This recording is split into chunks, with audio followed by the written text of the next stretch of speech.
안녕하십니까. 양을라종실 한라군 정부전공대정회 회장 양인입니다. 지금부터 담나왕국 제15강을 시작하겠습니다.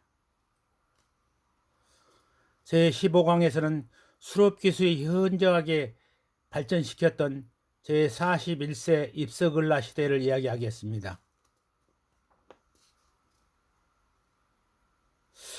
서기전 1105년 2월에 태자 민창이 왕위에 즉위하였으니 이때가 서기전 1165년에 탄생하시어 나이가 60세이었습니다.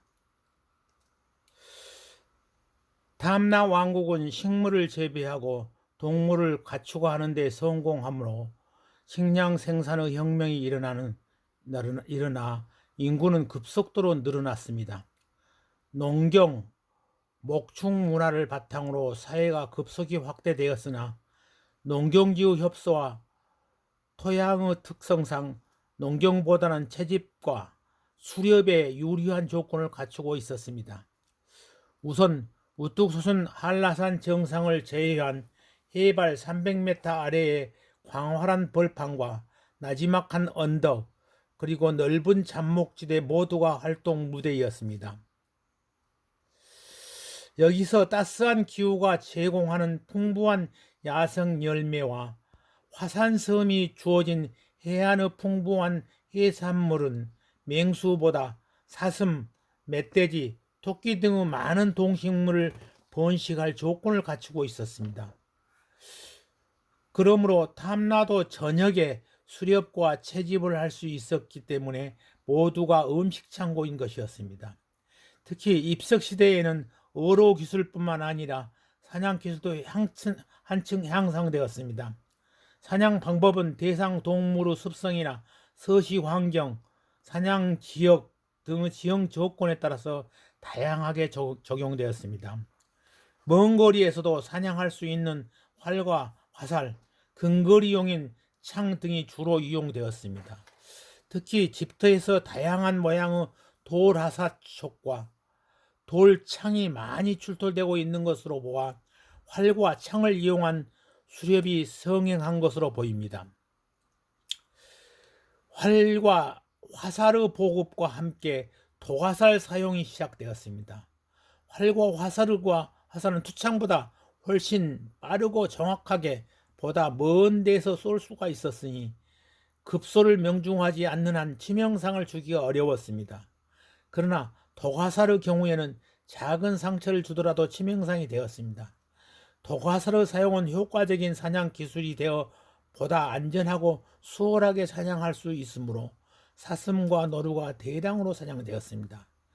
그러나 여러 가지 사냥 도구를 사용하기도 하고 함정이나 올가미 또는 모리 사냥을 하기도 하였습니다. 함정은 주로 화살로 잡기 힘든 들소, 코끼리, 곰, 사슴 등과 같이 몸집이 큰 동물을 포획하는데 모리 사냥이나 함정을 이용하였습니다. 반면에 올가미는 오솔이나 너구리, 족제비와 같은 몸집이 작은 동물을 잡는 데 사용하였습니다. 공동체 전체가 일시적으로나마 풍족하게 먹을 수 있는 식량을 마련하기 위해서는 큰 짐승을 잡아야 했습니다. 작은 짐승들은 별 위험이 없이 쉽게 잡을 수 있지만 먹고 살기에는 부족했습니다. 하지만 큰 짐승을 잡으면 몇 주일은 고기를 충분히 먹을 수 있었습니다. 짐승 사냥은 어로와 함께 담나 사람들이 중요한 식량을 얻을 수 있는 수단이었습니다.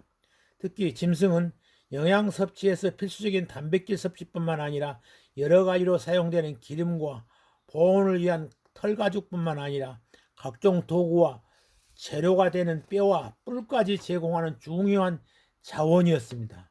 더구나 사냥한 짐승은 원시 신앙의 재래 행사에 쓰이는 제물의 용도로 쓰였으니 그야말로 하나로 버릴 게 없는 다용도 자원인 것이었습니다. 한편 해안지대에서 뼈와 뿔로 만든 작살, 낚시바늘 등을 써서 바다 짐승 사냥과 어뢰 활동에 크게 향상되었습니다.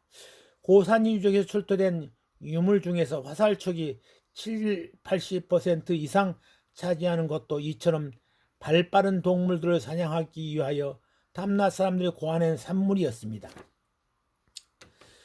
천연기념물 464호 제주 사람 발자국과 동물 발자국 화석산지로 고대 탐나에 살았던 사람과 동식물 환경을 알려줍니다.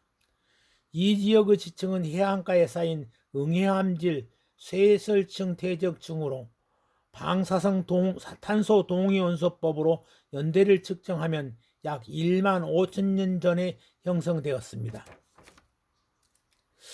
여기에 500여 점의 수많은 사람 발자국 화석과 함께 소, 사슴, 돼지, 양 따위의 발굽이 짝수인 우제류, 코끼리 같은 장비류, 육식동물, 조류 등의 다양한 발자국 화석뿐만 아니라 새의 깃털, 연체동물, 절지동물 및 식물 화석 그리고 수없이 많은 무척주 동물이 살았던 흔적을 발견하였습니다.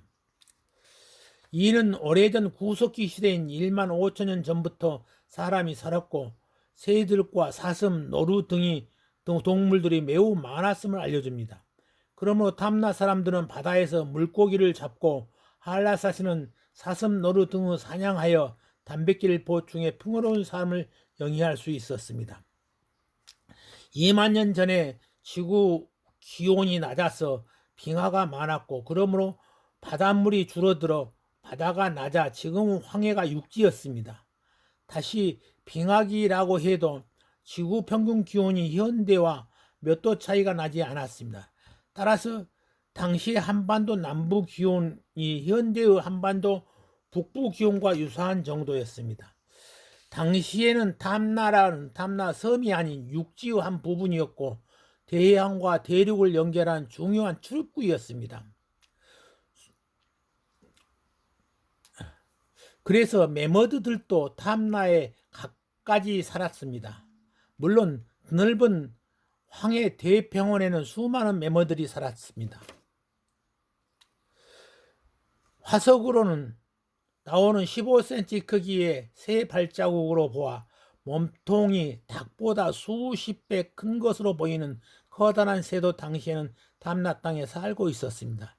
2만 년 전 당시 탐나에 살았던 매머들은 지금은 코끼리 모습과 많이 달랐습니다. 당시에도 탐나는 온대지방이었는데 전해 내려오는 모습은 한대지방의 매머드로 전해 내려옵니다. 시베리아에서 한대지방의 매머드가 거의 원형대로 발견되기 때문에 그 형상대로 복원한 것 같은데 온대의 매머드와 한대의 매머드는 다를 수밖에 없는 것입니다. 앞으로 황해 바닷속의 땅 밑에 발굴한다면 당시 온대 매머드가 발굴될 수 있을 것이 예측됩니다. 입석시대의 중국에서는 상나라 말기에 이르러 제을왕과 그 아들이 통치할 때는 상나라는 더욱 쇠퇴하고 민생이 악화되었습니다. 국왕과 지배층은 많은 별궁을 짓고 사치와 향락에 빠져 정사는 제대로 돌보지 않았고 백성들에게 많은 세금을 거둬 나라의 창고를 가득 채우는 것에만 관심을 가졌습니다. 입석 31년 서기전 1075년 10월에 왕이 붕어를 하시니 온 백성이 크게 슬퍼하며 하였습니다. 이때 천수가 90세이었습니다. 나라에서 제관을 정하여 제단을 쌓고 토기에 곡식을 담고 기르는 돼지를 잡아 제물로 제단에 올렸습니다. 탐나기를 조교하여 아침 저녁으로 모여 경배를 하며 왕의 덕망을 가슴에 품고 있지 않았습니다. 뒤를 이어 태자 우각이 즉위하였습니다. 감사합니다. 다음에는 마고 축제를 열었던 제46세 성광을라 시대를 이야기하겠습니다. 고맙습니다.